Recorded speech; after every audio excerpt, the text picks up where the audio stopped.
Everyone. What I want to do is start by recapping for those of you that this is your first time tuning in. I'm going to do a quick recap of last week, and then I'm going to go right into the demo. And our demo is going to be broken up into three areas. It's going to be things you can do on the mat, things you can do with dumbbells, and exercises you can do with bands. So the three main areas for the demo would be mat exercises, dumbbell exercises, and band exercises. Again, I want to remind us all that there's three levels of fitness that we try to focus on: spiritual, mental, and physical. I'm going to let Brother Jeff Code and Mr. Hart and the Bishop handle the spiritual. I'm going to leave our mental health side to the professionals, and I'm here for the physical. The verses I want you guys to reflect on this week are taken from John 1st chapter, 2nd verse, Jeremiah 30th chapter, 17th verse, 1 Timothy 4th chapter, 8th verse, and Deuteronomy 7th chapter. Now you can read verses 12 through 15, but the main verses I want you guys to focus in on in that particular book of the Bible is verses 14 and 15. All right. Okay, do that for us. Read them one more time so we can put them in the chat box so everybody will be able to have those verses of scripture after our session is over. Okay, that's the Deuteronomy 7th chapter, verses 12 through 15, with an emphasis on verse 14 and 15. 1 Timothy chapter 4, 8th verse, Jeremiah 30th chapter, 17th verse, and the book of John, 1st chapter, 2nd verse. Okay, all right. They should show up in the box shortly, and you can proceed. All right, so quick recap. We talked about vitamin D supplementation, the importance of ensuring that your D3 levels are adequate, if not high, during this particular time fighting this particular virus. We shared a couple of peer-reviewed studies from doctors from Harvard, doctors overseas from the England Public Health Medical Journal, as well as the Ireland Medical Journal. We talked about ashwagandha supplementation, electrolytes, and turmeric. Ashwagandha to lower your stress, electrolytes to balance your central nervous system, and turmeric to decrease inflammation. And then we hit on sleep, the importance of sleep, hydration, and proper nutrition. So this week, I'm gonna give the camera to our camera guy, the cameraman, good friend of mine, Mr. Shannon Harris. He's gonna be holding the camera while I do the demonstration. And this week, we're gonna be focusing on things you can do at home. So last week was the classroom, this week is the lab. So if you guys have some of these things at home, feel free to pull your mat out, pull your dumbbells out, whatever you have. If Tiara is going to be reading the questions, I can hear her in my ear, but C. Harris can also see the questions and read them to me if necessary. So we'll just kind of go with the flow. Great. All right, I'm going to hand the camera over to C here. Let me flip the camera real quick.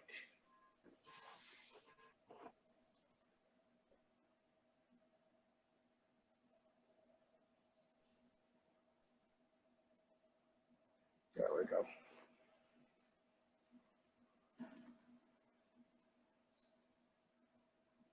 I have no idea if I flipped it or not. Yeah, okay. So, all right, cool. All right, I want to welcome you guys to the Jungle Gym. For my church family that's never been in the gym, we'll give you the 10-cent tour. This is the main gym floor. This is where all the magic happens. This room over here is our yoga and jiu-jitsu room. So the guys do all their MMA work. On Fridays, we do our yoga. We pop up the mats, do our yoga. So this is a separate room. But today's demonstration, we're going to be in the main part of the gym with the weights and the bands.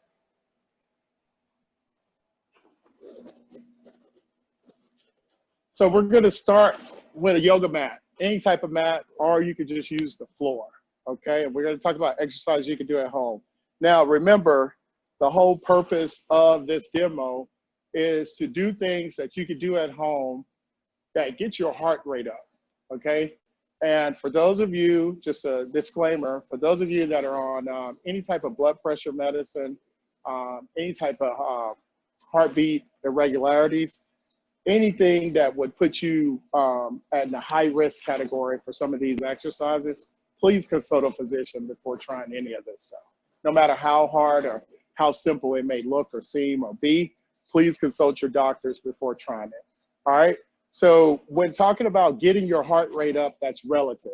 So an easy way to do what they call the age predicted maximum heart rate is you take the constant 220 and you subtract your age. Whatever that number is, that is your maximum heart rate based on age prediction, okay? So a true test of what your heart rate is or should be, your max heart rate should be, is an actual stress test that's normally given by a physician.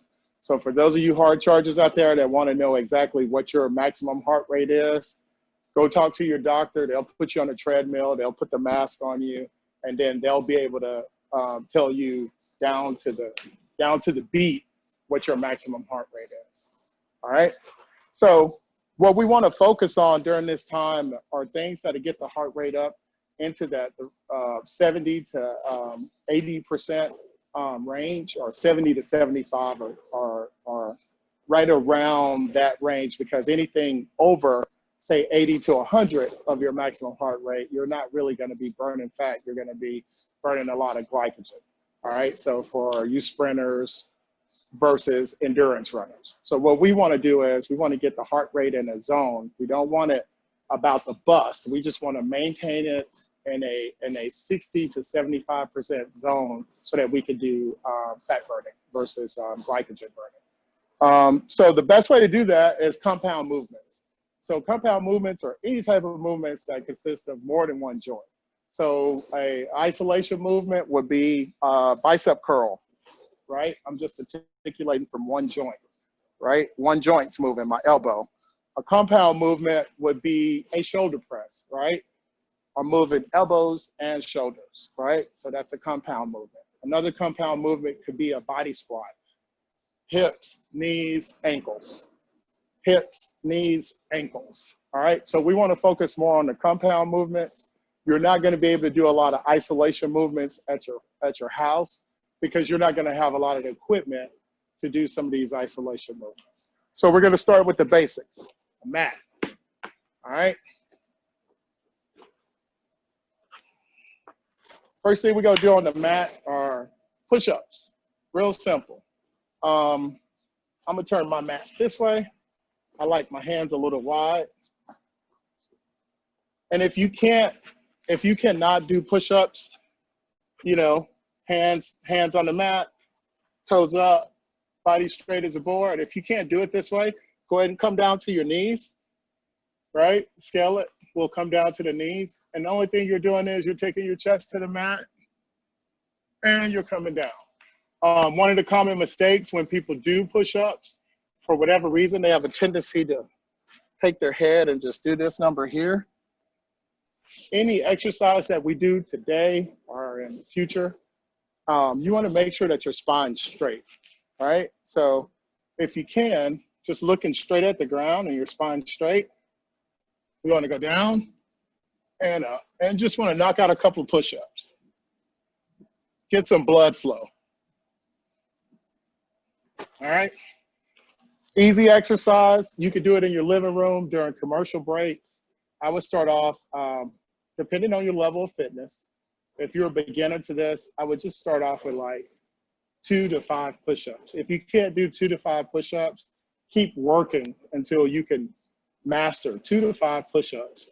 And every commercial break, knock out 2 to 5 push-ups. Really simple.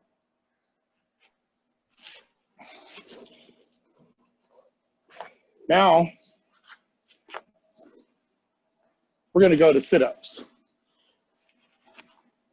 Now, there's a gazillion ways we could do a sit-up or to work our abdominal wall or our core. Okay, so I'm going to do it the traditional way. And then I'm gonna show you some of the things you can use at home besides the floor to do your sit-ups. So traditional sit-up, your knees are at a 45, right? Don't do this number where you're grabbing the back of your head, hands in a lock, because that's just gonna put a lot of pressure on your neck, right? Again, we wanna protect the spine.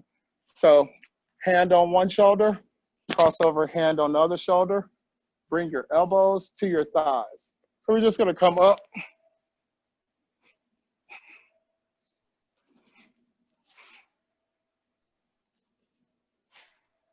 All right. Now, if you cannot do that, that's perfectly fine. That's perfectly fine. If you cannot do that, come up as far as you can. Hold, 2, 3, down. Come back up. Hold, 2, 3, down. You can put your hands at your side. Reach for your ankles. Hold, 2, 3, down. Hold, 2, 3, down. All right, that's gonna work your core. So while we're down here, we'll go over some of the other core exercises you can do at home. All right, we could do, take our right hand and we could take it to our left toe, right? And now we're working the internal, external obliques, as well as the abdominal wall. And then we can go to the other side.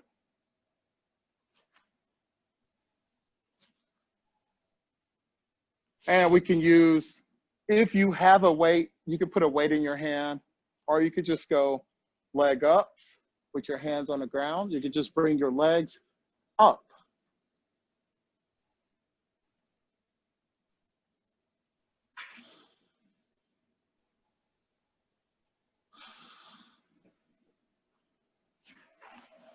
I'm gonna turn around, go back to our push-up position, except I'm not gonna go down.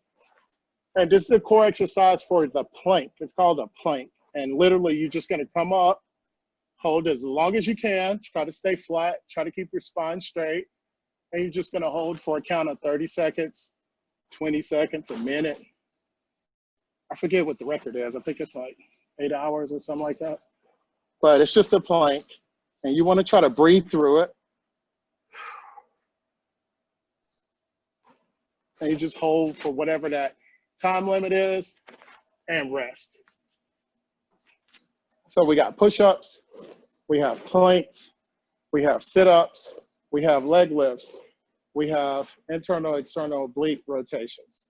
We could also do what they call thread the needle.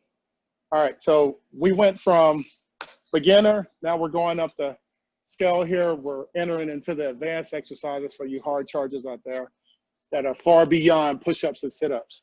So in threading the needle, and you can do this with or without weight, you come up in a side plank. Once you're up in the side plank, you want to at least be here. If you're caving in, if you're doing this number, just go back to the regular plank. If you can hold here, now we're going to thread the needle. The needle is here. We're going to rotate all the way through, not touching the ground, and come back up. So if I had a dumbbell, I could take a dumbbell, go all the way through, and back up. Go all the way through, and back up. Next side.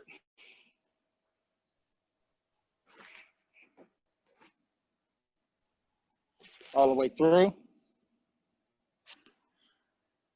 All the way through. And all the way through. And notice I'm not leaning on the mat here. Nothing's touching the mat. Any questions so far? We're good? Good. All right. We'll keep rolling. And as you guys can see, I'm starting to sweat, all right? So I know these exercises may look easy, but if you start off and you say, okay, I'm gonna put a core workout together. I'm gonna do 30 sit-ups. I'm gonna knock out 10 push-ups. I'm gonna knock out 10 sit-ups. Now, how many times are we gonna do that? Let's say 4, let's say starting off 3 to 4 times. We'll do that 3 to 4 times.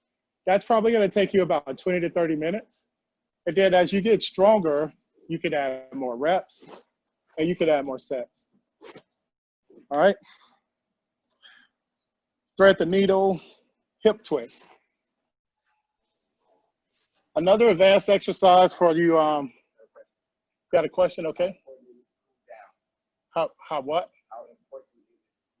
It's extremely important to cool down, because what we're doing now and the way we have this set up, we're gradually bringing our heart rate up, and then we're just going to do the reverse.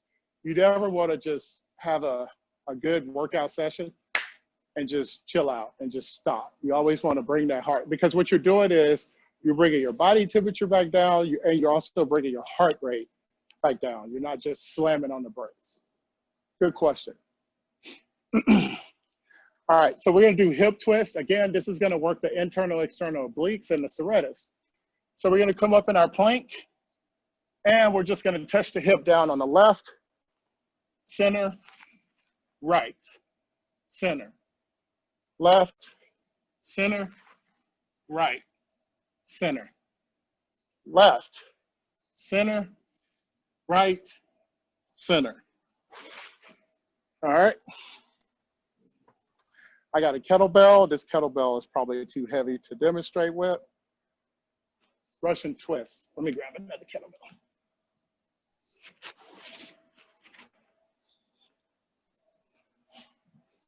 That kettlebell right there was gonna give me some problems. Got to stay in my lane. All right, so Russian twist.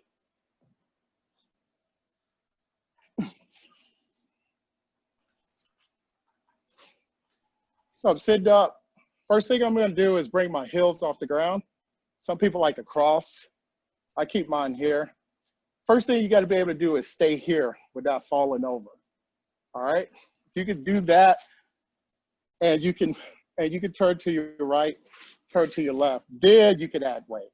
So a Russian twist is just here.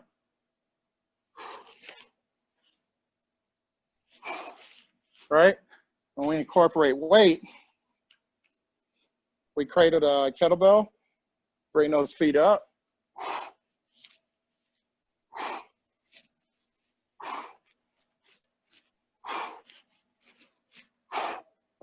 All right. That's working your central nervous system. That's working proprioception. That's working your core. That's working every muscle in your body. Again, it's about compound exercises. I think that was the last one for the mat. Now we're going to move to dumbbells. So we'll set our kettlebells over.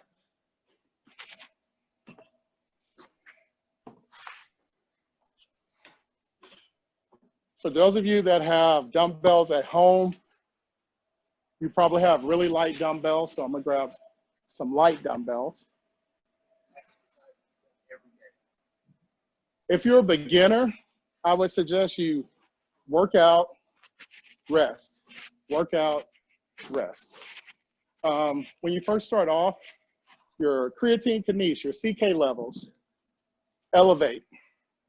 And guys and girls and gals that's been working out for years, we have a tendency to recover a lot faster. You should always time your workouts based on your recovery. Some people, no matter what, they train every day, and God bless them. But the smart way for me, or what I would suggest to anyone, especially starting out, is to listen to your body. If you're still in pain, mentally, you're not going to be able to give 100%, and you're going to end up compensating because you're still in pain. So you want to make sure that you're 100% when you go back in, or at least, now you'll hear some of the elite athletes that work through the pain and things like that. But if you're not one of those elite athletes, work out, rest. You might need 2 days rest. When you feel great again, work out again. All right. Try not to work out in pain, because if you're in pain, you got to remember that's your body letting you know that you need to rest. So try to get a full recovery. So starting out, I will. Can you hear me? I got you. All right.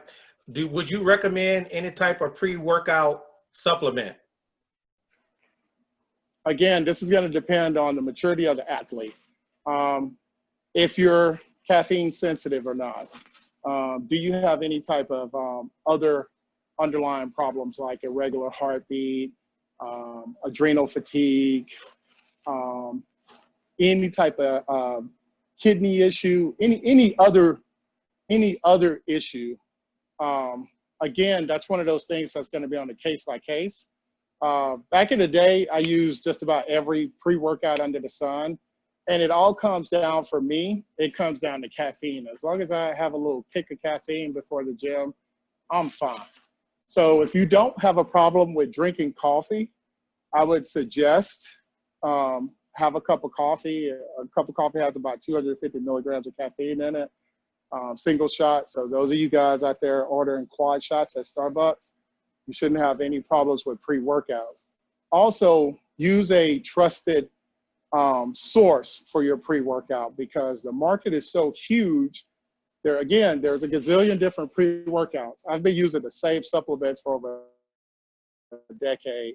Core Nutritionals, I swear by them. Everything that's in them is on the label. I know the owner of the company personally, who's my trainer, mentor, and those guys really stand behind their product. So not pitching their stuff, but if you don't know what you're putting in your body and you have these adverse reactions, like some people are sensitive to niacin because it causes the flushing effects. Some supplement companies load their pre-workouts up with niacin because the younger gym rats, if they feel the tingles or if they feel the flushing sensation, they feel like they're getting more out of the product. So a lot of the producers of these supplements that's trying to make a quick buck just load them up with stems and things that make you feel like the thing's powerful, and it really isn't.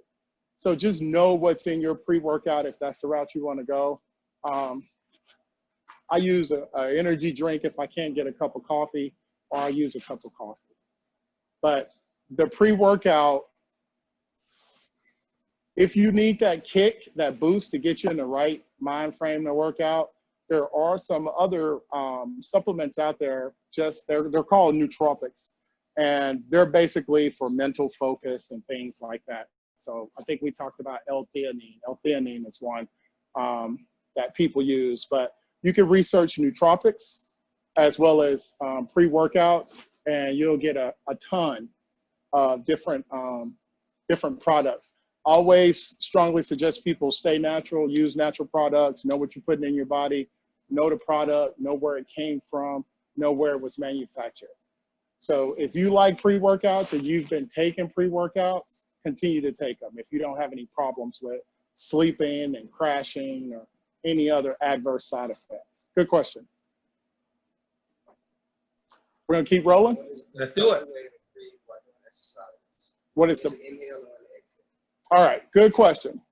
Proper way to breathe while doing exercises. And you can go to any bodybuilding forum and somebody's going to tell you this is the way I do it. This is how I do it when I am squatting. This is how I do it when I'm doing this. I always say as a coach, do whatever works for you. The most important thing is that you're getting oxygen in. All right.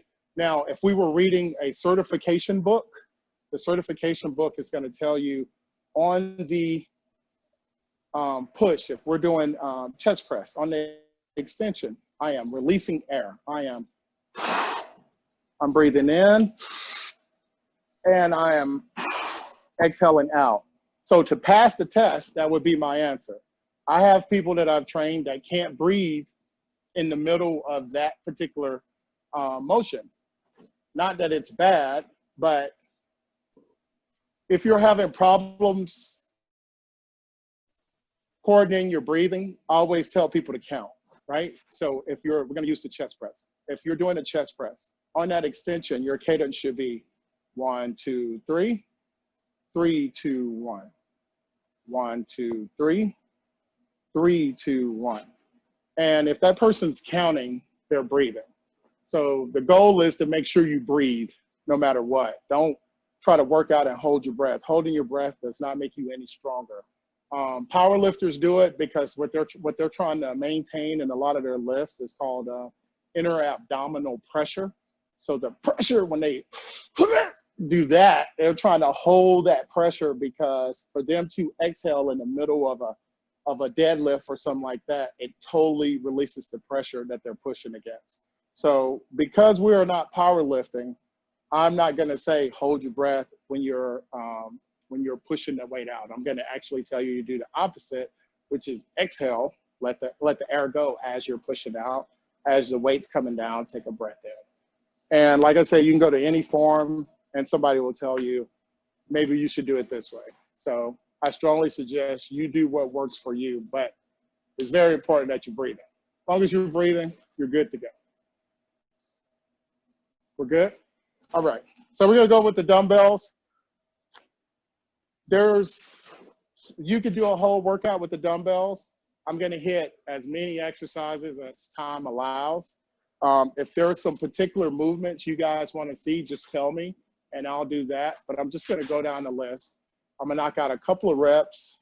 I'm going to give you the name of the exercise, and then I'm going to move to the next exercise. All right? When you give us the name of the exercise, tell us also what part of the body that you are working and what type of results can we get by doing that exercise. Okay, gotcha. All right, so we're starting with dumbbells.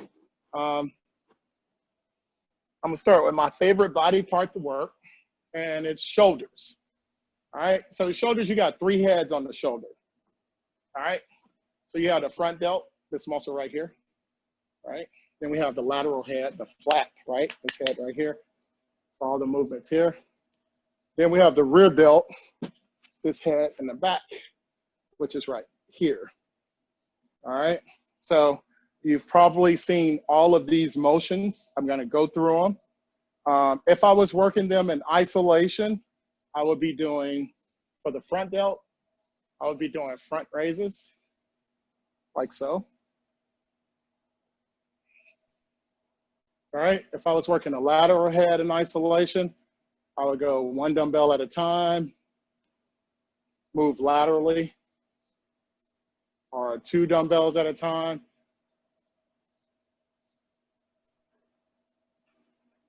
And then if I was working the rear delt, I would have a slight bend forward. And what I'm doing is I'm not pulling back with my tricep. I'm literally pulling back with this muscle at the top of my shoulder, okay, the rear delt. And in my mind, I'm trying to touch my elbows together.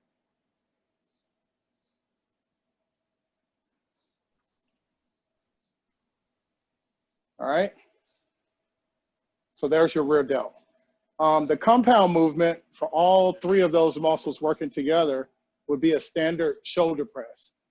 So hands up, goalpost. And a common mistake, you'll see everyone wants to push in, right?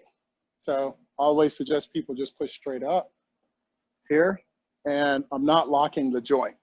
So I'm not extending my arm to where my elbows are locked. I'm just clearing my hairline.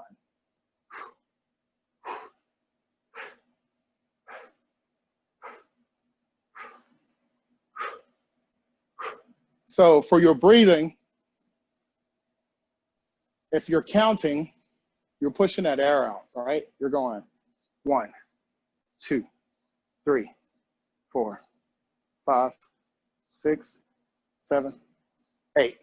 So if you're having problems breathing, count your reps, all right? That's shoulders. Of course, there's a ton of other exercises we could do for the shoulders. Those are your main 4. Front raises, lateral raises, rear delt raises, and shoulder presses, military shoulder presses, nice and tall. All right, next we're gonna go to the biceps, everybody's favorite muscle. All right, we're gonna start with standard curls. And I'm just saying things like, so the biceps is this muscle right here. I heard one person tell me, your front arm or your back arm? Your front arm, all right? So your biceps and your standard curl, I'm articulating from my joint, my elbow joint, and I'm keeping it pent at my hip, Now, I'm not gonna stand like this when I do it. I'm kind of over exaggerating the movement, but I'm keeping this elbow kind of, you actually want the elbow back here. So you'll see a lot of guys that do it this way to isolate the bicep, but if you could just keep your elbow at your side, that's perfect. And then just come up.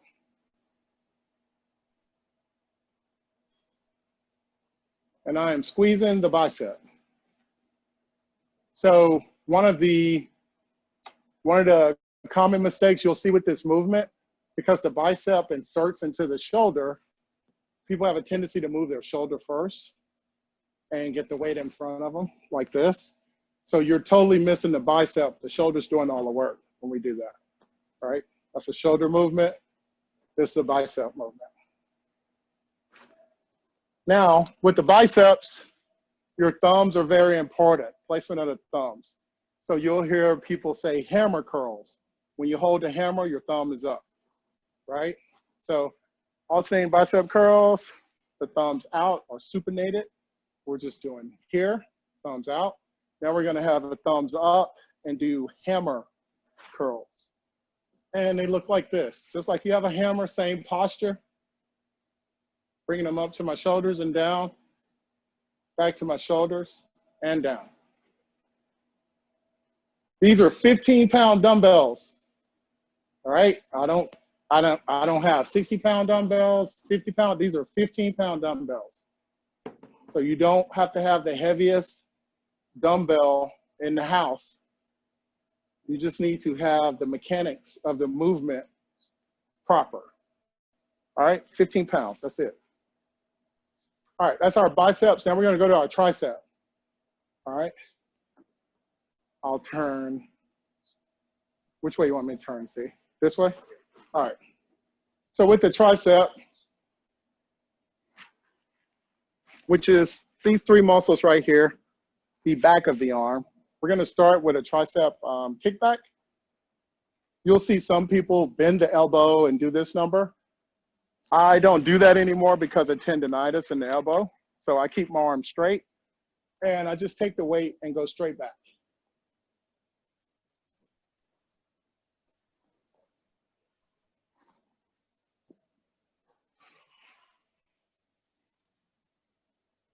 All right, on the other side.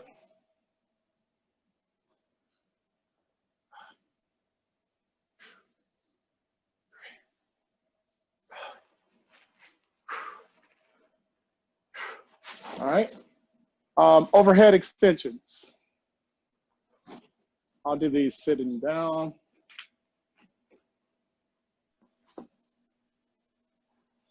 With your overhead extensions, you can assist with your free hand. The main goal here is to keep this elbow back, right? A lot of people have a tendency to bring the elbow down. So they're pushing from their shoulder at that point, right? So you want this elbow here. And you'll see people put their hand here and extend.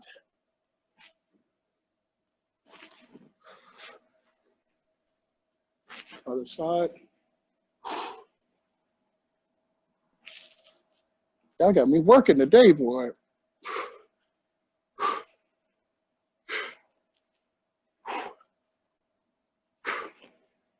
You can also, if you notice mine was kind of canted, it's easier for me to go here because of flexibility. Same motion, same movement, single joint movement, and I'm going up. So these are the same exercises, whether I bring the dumbbell behind me like this, or whether I rotate 90 degrees and bring it like this. For me, it's flexibility. It's easier for me to do this than this. All right, and both places you can assist with the free hand.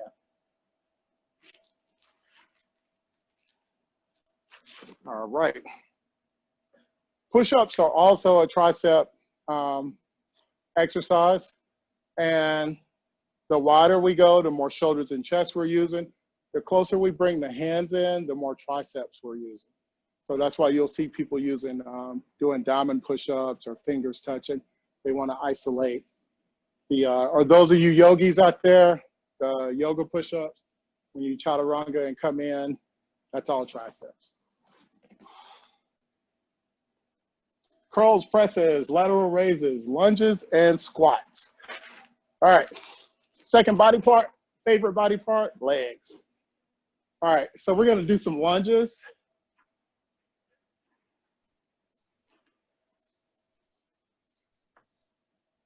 You can keep the weight here. Some people like to pull the weight up here.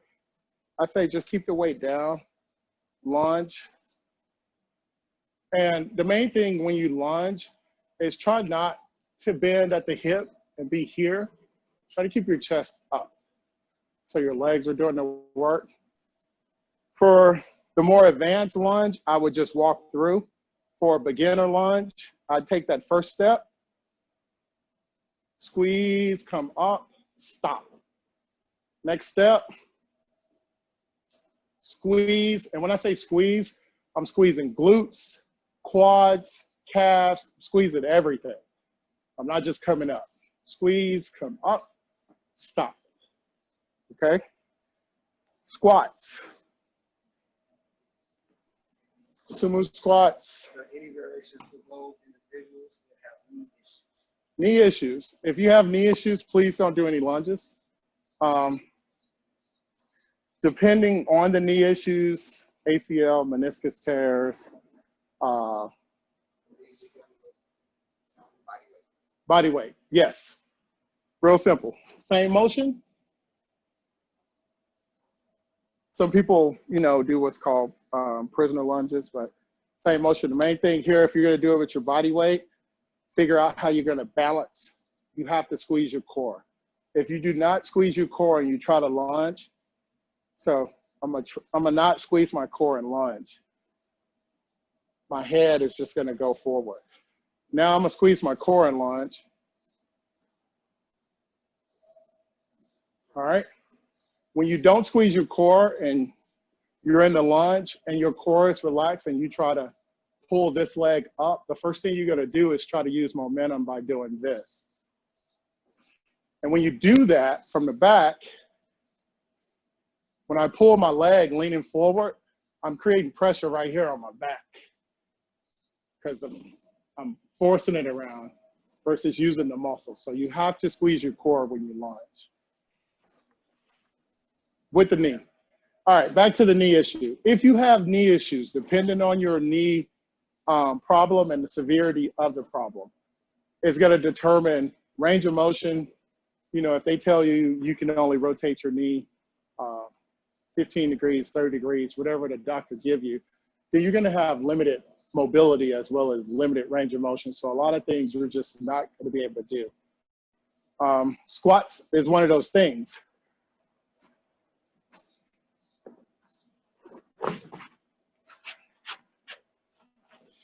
When we squat, we're looking at 90 degrees at least. Some people will go past this, but in order to do a proper squat, you want at least 90 degrees, okay? So if I'm squatting, well, from here, boom, back up, boom, back up. Some people will go past 90. Some people go all the way down to where their thighs touch their calves and come all the way back up. But if you're doing squats, you want at least 90. Now, can you squat without going to 90? Of course, of course. But it's a compound movement. So if you want to use both quads and hamstring, you need to at least get to 90. All right? If I stay above 90, most of the work is going to be done right here on my quads. So if I stay right here, that's a lot of quads and calves. I'm not really dealing with the glutes or the hamstrings at that point.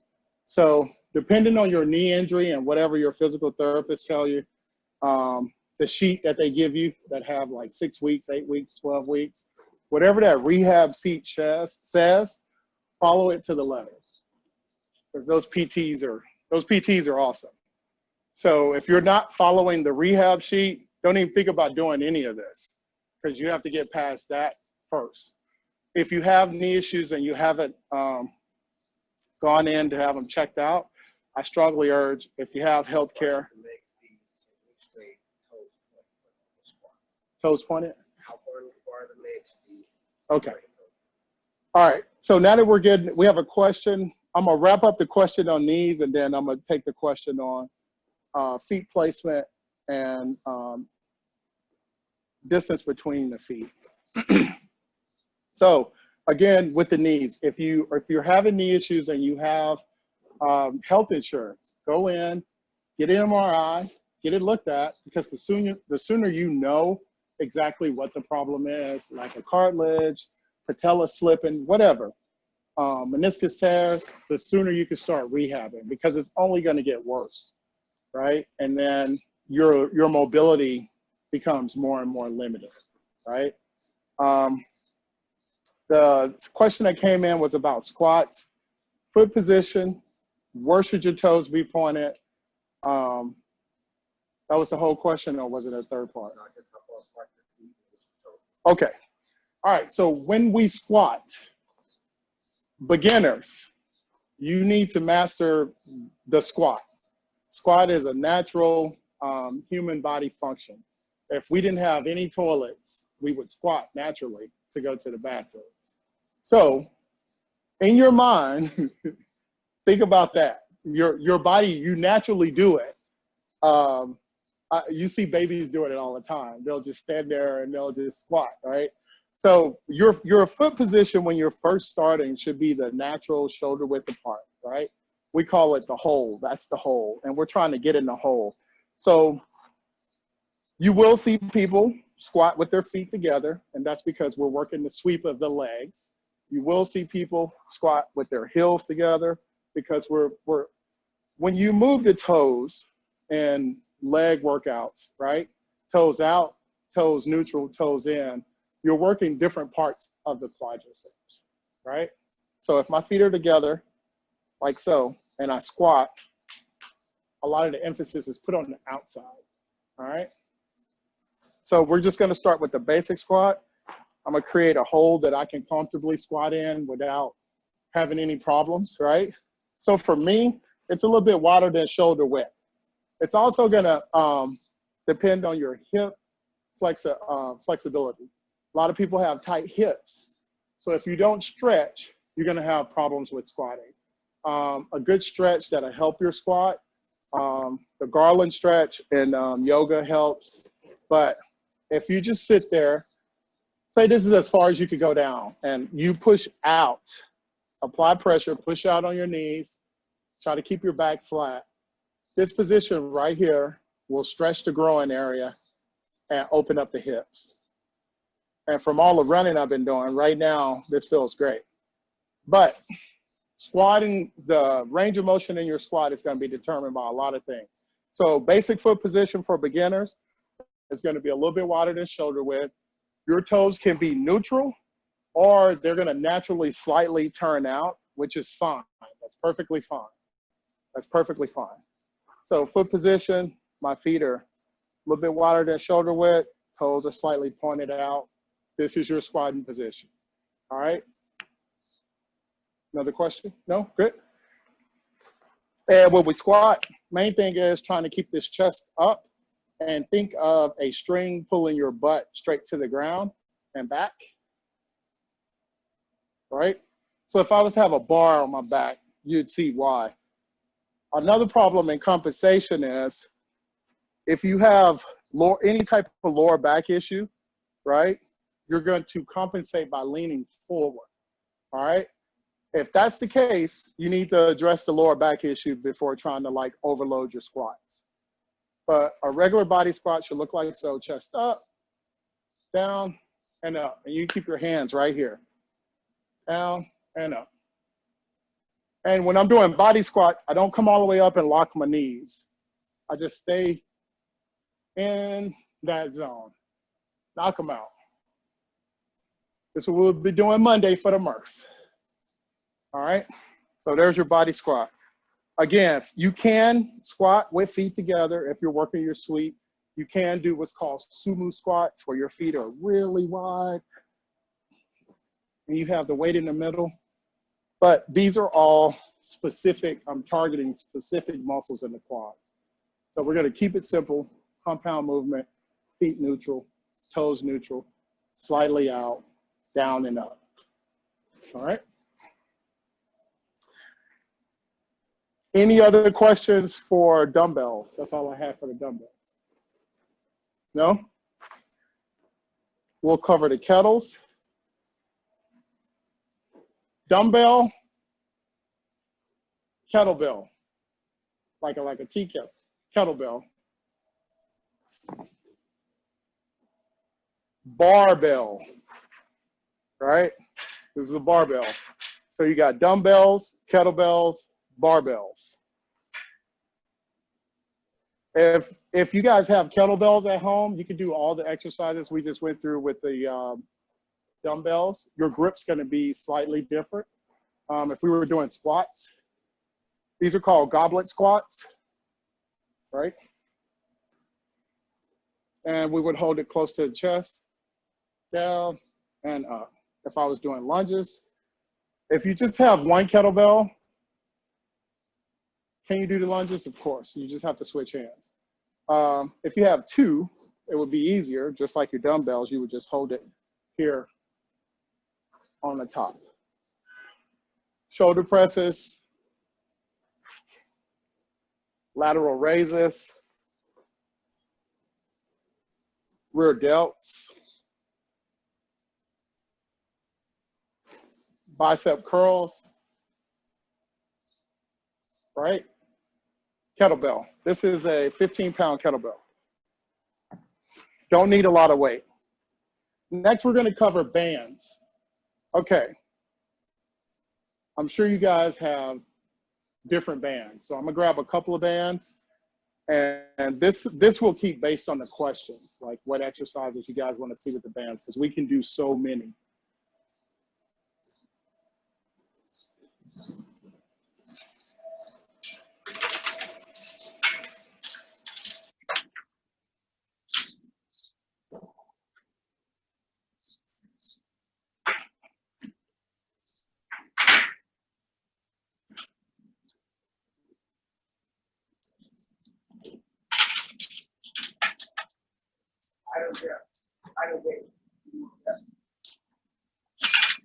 Age-old question. If I have light weights, do I do more reps? So the whole purpose of us working out is to get your heart rate up. So if you have the option to use heavier weights and you can handle heavier weights, I strongly suggest you do what we call progressive overload, which means you start with the 5-pounder, you knock out a set. You grab the 10-pounder, you knock out a set. You grab the 15-pounder, you knock out a set. And I say a set, I'm not saying do 8 reps, do 12 reps, do 16 reps. I'm not spewing out arbitrary numbers because I have no idea what it takes for your muscle to reach hypertrophy, right? Me and C. Harris will tell you, I do a lot of volume and I try to lift, which is with as much weight as I can safely lift. So yes, you could do a lot of reps with lighter weight. You can do that, but the goal is to fatigue the muscle. The goal is to tire you out. The goal is to break a sweat. The goal is to get your heart rate up. So if you have the option to increase the weight and you're feeling good, go for it. Don't just use a lighter weight thinking because this weight is light, I have to do 50 reps. Grab a heavier weight. Try to do 50 reps with a heavier weight. All right?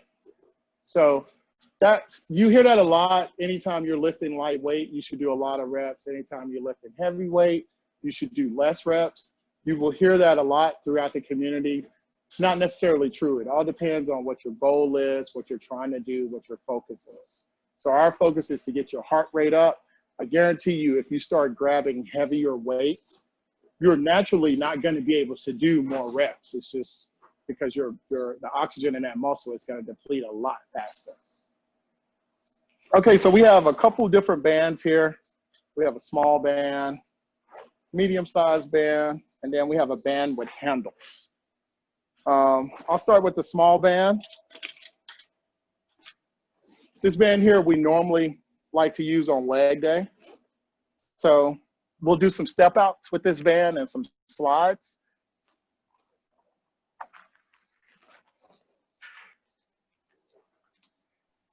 This is good if you're a runner, bodybuilder, you know, you're trying to activate your hips.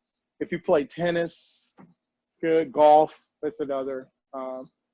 Any type of hip exercise, any type of activity where you need your hips activated, the band, I have it around my ankles. It's really good to activate your adductors. All right, so here I'm going to get in my squat position.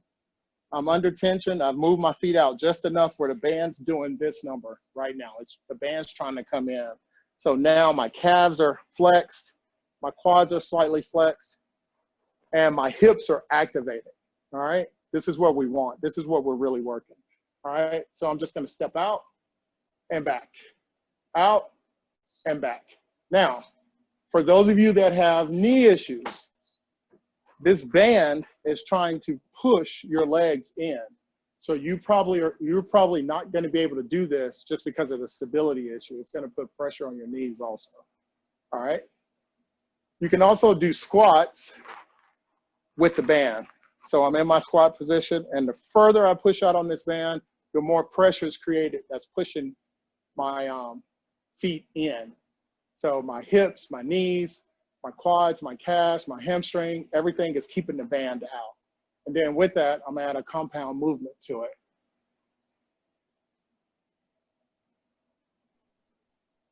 Okay. Another thing we could do with the question, go ahead. Where can they purchase these bands? Right now, nowhere. All of these bands, dumbbells, the question was, where can they purchase the bands? On a good day, you should be able to get these bands on Amazon. They cost maybe 10 to 30 bucks. And last time I checked or talked to some people that were trying to get them, all the fitness gear is sold out. So getting this band right now is like gold. But I'm trying to think of what you guys could use at home that could simulate this effect. So a lot of these bands were the first thing to sell out because people started building home gyms 2 months ago. So right now we can check and see if they're available, but most places these bands are sold out. All right, next thing I'm gonna do are kickbacks. I'm gonna use and the band's range and resistance, this band's really strong. So I'm gonna get a lighter band so I don't pull something.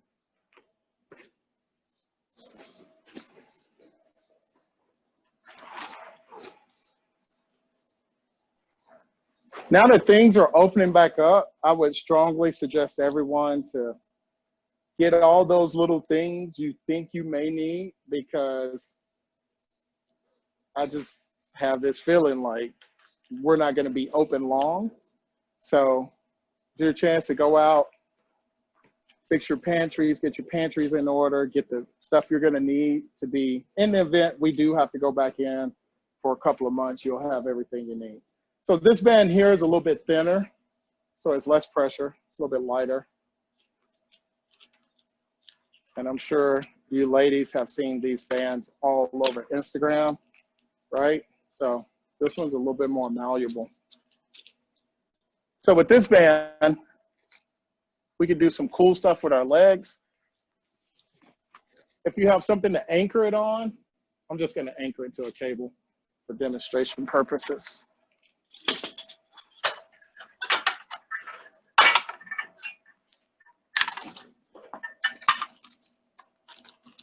I'm gonna use the band to do kickbacks. So you can anchor this band to anything that's stable, and it's around my ankle. I'm under load. I'm gonna lean forward, keeping my back straight, hands on hip, and I'm just gonna lift my heel to the ceiling.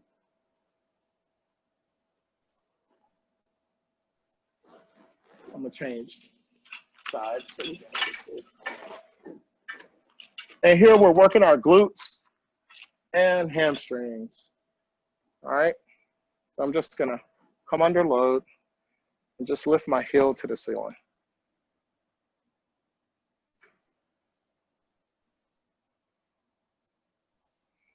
And that's just going straight back hill, coming up to the ceiling. I could take this band and go straight out laterally, like so.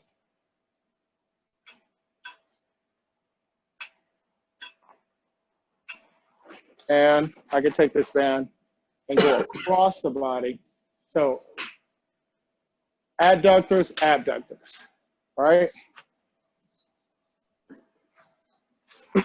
And come across the body like so.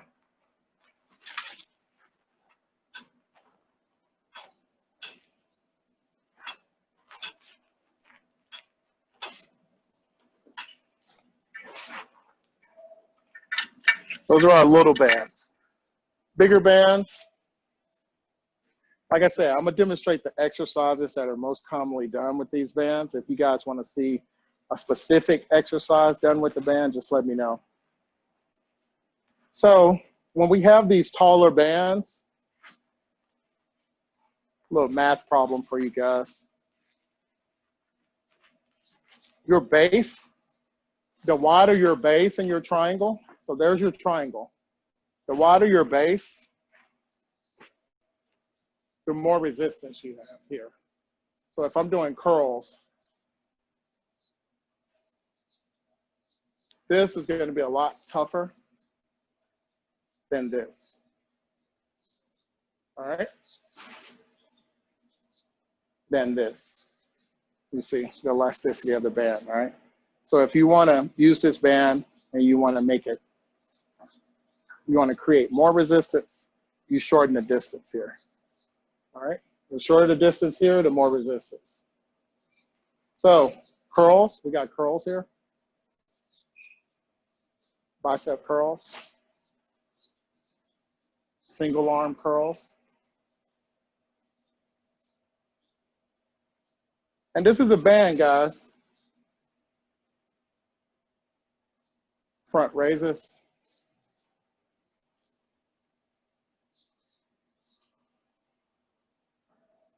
Come across the body.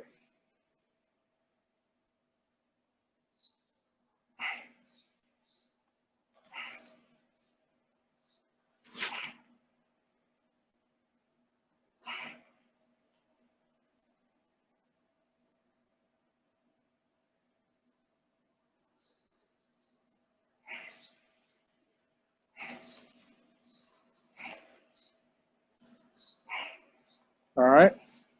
We could also do slides in the band, just like we did in other bands. And I'm gonna choke up on the band just to create more resistance.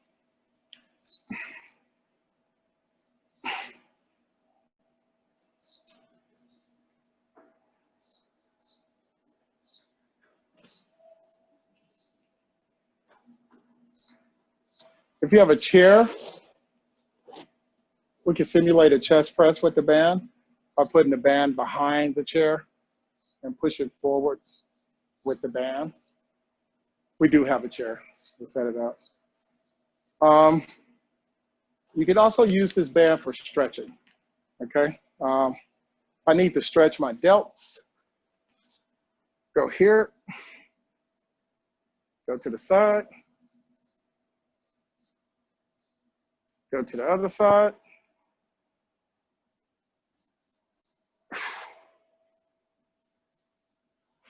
All right. And what I'm doing is I'm slightly pulling out, creating tension so the band's trying to come back. And that's helping me stretch. Tricep stretch.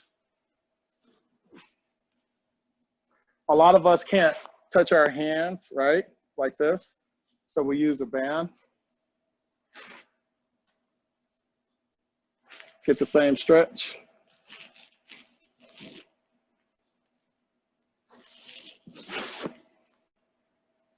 Medium-sized band. Band with handles. It's just a nicer band. You have handles, you can do all the same things we did with that band. So most of you guys have this particular setup here with the handles, right? These do tend to pop a lot, so be careful with them. But again, we can curl with them. Single arm. We can kick back with them. We can fly with them for the shoulders. We can cross them over and do the same fly for the rear delts.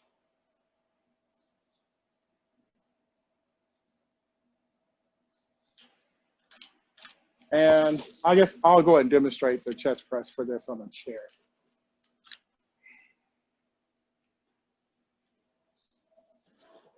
I think I can use this one.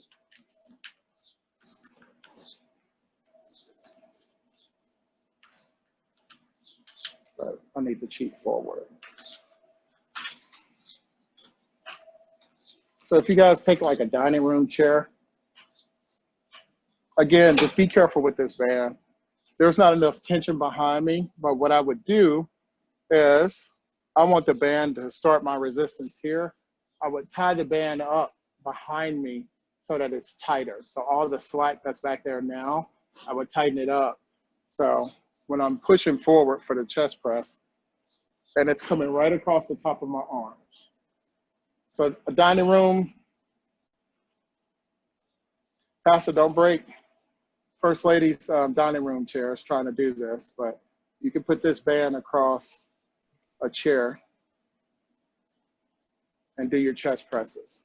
You can leave it across the chair if the chair is anchored some kind of way, and you can pull away from it.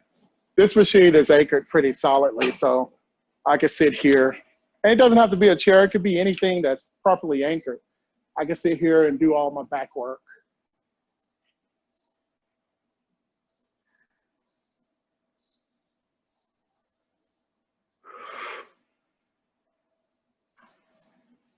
All right. And I want to say bicep, tricep, shoulders, abs. I want to say that's it. Questions. Time for questions.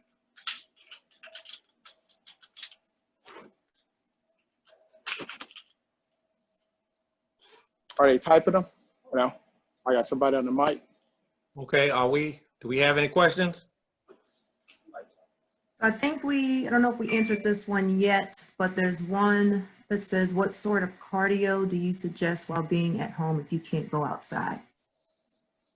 Okay, give me a little background of the person that's asking the question, because the type of cardio that we, say again?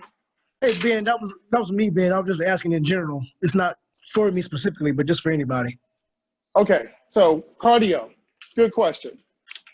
Cardiovascular work is anything that's going to get our heart rate. That's why we talked about the heart rate math at the beginning of this. So cardiovascular work for me, there's 3 things I want you guys to look up. And Tiara, if you could put it in the notes, active.com is the website, and keyword being heart rate calculations. So really briefly, cardiovascular work is anytime we're working in that effective range. So 60 to 75% of our max heart rate. Depending on your max heart rate will depend on where you hit that range. For some people, their max heart rate is going to be like 100. For some people, it's going to be 200.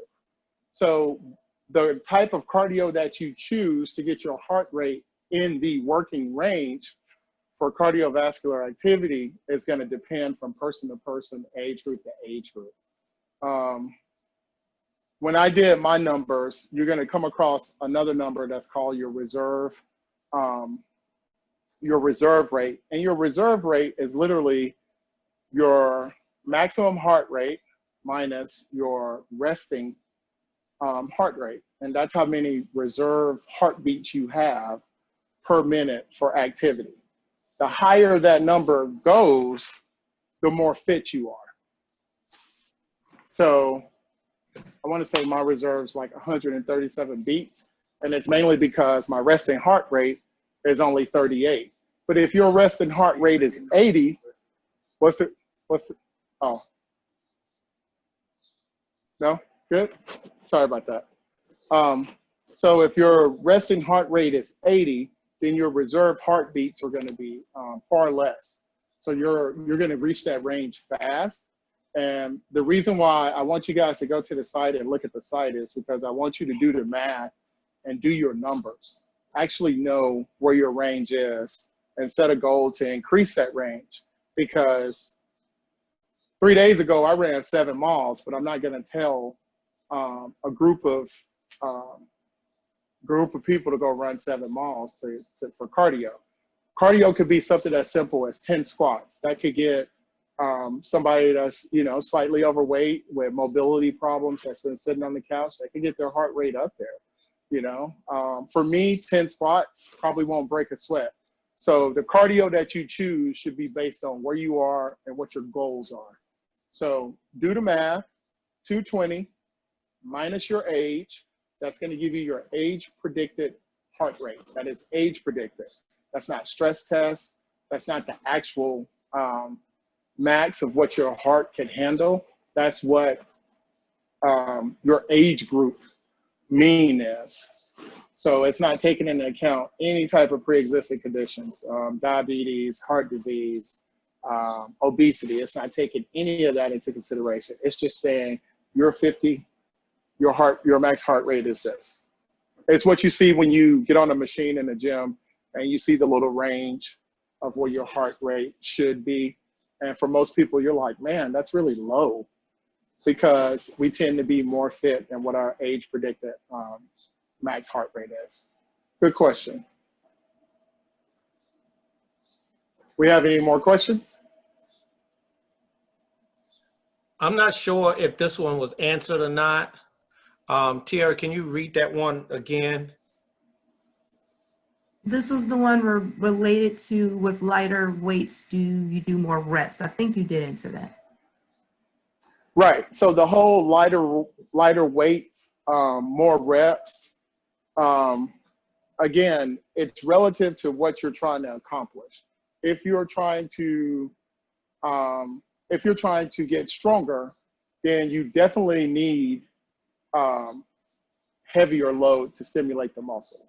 If you're just trying to stay fit, get the heart rate up, break a sweat, then you could do light weights. You can do as many reps as you can handle. Again, it's all going to come down to what is your end state goal. And if anyone wants to, like, send me their numbers, send me your numbers, send me your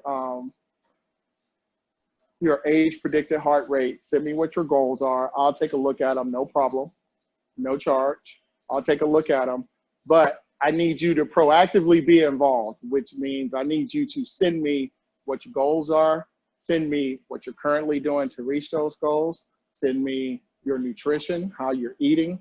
I need the more data points I have, the easier it is for me to help you. Next question. The best way to get in contact with me is via email. If Tiara could drop my email in chat, it's B as in Benjamin, Wilkison, WILKISON @gmail.com.